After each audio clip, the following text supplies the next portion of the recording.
সিংড়া ফরেস্টে কেউ পায়ে হেঁটে এন্ট্রি নেয় বা কেউ গাড়িতে চড়ে, কিন্তু আমি এন্ট্রি নিলাম বাইক শো একবারে মাটিতে গড়াগড়ি খেয়ে, যেটা 6-7 বছরের বাইক চালানোতে হাতে গোনা কয়েকবারই মাত্র হয়েছে। কি অবস্থা সবার? এই রোদের মধ্যে বেরিয়ে পড়ছি ছায়ার মধ্যে যাওয়ার জন্য। এখন এটা শুনে আপনাদের মনে প্রশ্ন আসতে পারে, ছায়া তো সবখানেই আছে, এটার জন্য আবার এভাবে পথে ঘাটে চলতে হবে কেন? হ্যাঁ ভাই, এভাবে প্রায় 70 কিলোমিটার পথ চলতে হবে আমাদের, কারণ আমরা যাচ্ছি বন জঙ্গলের ছায়ায়। যাই হোক, ভনিতা ভাত দিয়ে ডিরেক্ট লাইনে চলে আসি। আজকে যাচ্ছি সিংড়া ফরেস্টে।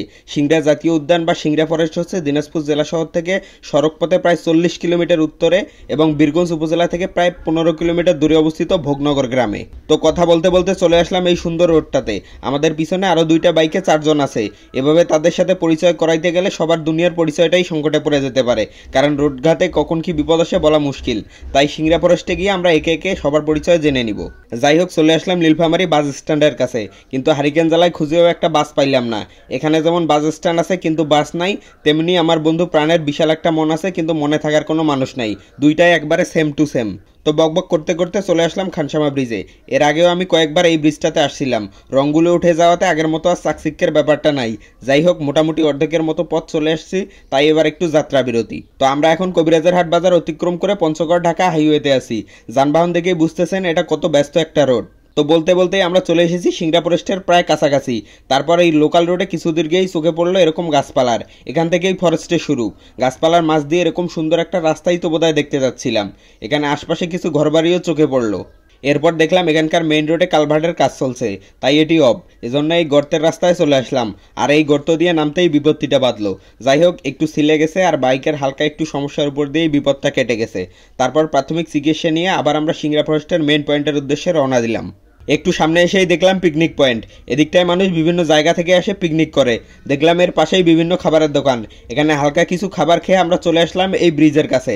নর্ত নদীর উপরের এই ব্রিজটা পার হলেই গহীন বনের দেখা মিলবে, সেজন্য রিস্ক নিয়ে বাইক নিয়ে সিঁড়ির ব্রিজ অতিক্রম করে চলে আসলাম এই ইনরিচমেন্ট বনায়নে।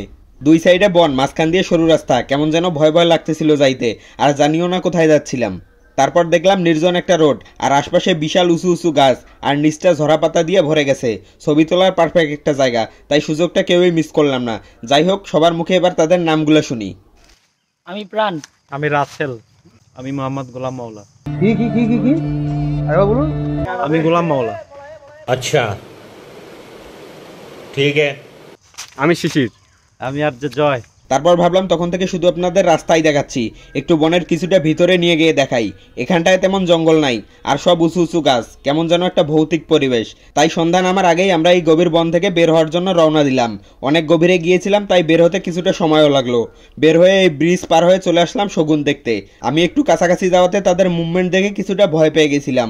আসলে এত কাছ থেকে উন্মুক্ত শগুন কোনোদিন দেখিনি, তো একটু বেশি এক্সাইটেড হয়ে গেছিলাম। তারপর আসলাম খাঁচার ভেতরে শকুন দেখতে।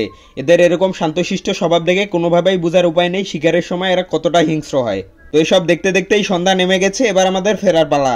আস্তে আস্তে খানসামা ব্রিজের নিচে দেখলাম নদীর প্রায় মাঝখানের চরের মধ্যে ডিজেল লাইট লাগায় এলাকার ছোট ভাইদের সে কি নাচ।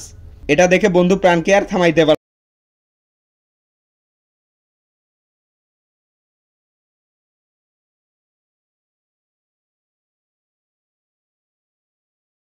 রাত গভীর হচ্ছে, তাই ছোট ভাইদের নাচ দেখা শেষ করে চলে আসলাম নীলফামারীর ভাবির হোটেলে। এখানে খেয়ে রওনা দিলাম বাড়ির উদ্দেশ্যে। তো এই ছিল আমাদের আজকের ভিডিও। দেখা হচ্ছে পরবর্তী ভিডিওতে। সে পর্যন্ত সবাই ভালো থাকবেন, আর যারা এখনো পেজটি ফলো দেননি দ্রুত ফলো দিয়ে দিন। আল্লাহ হাফেজ।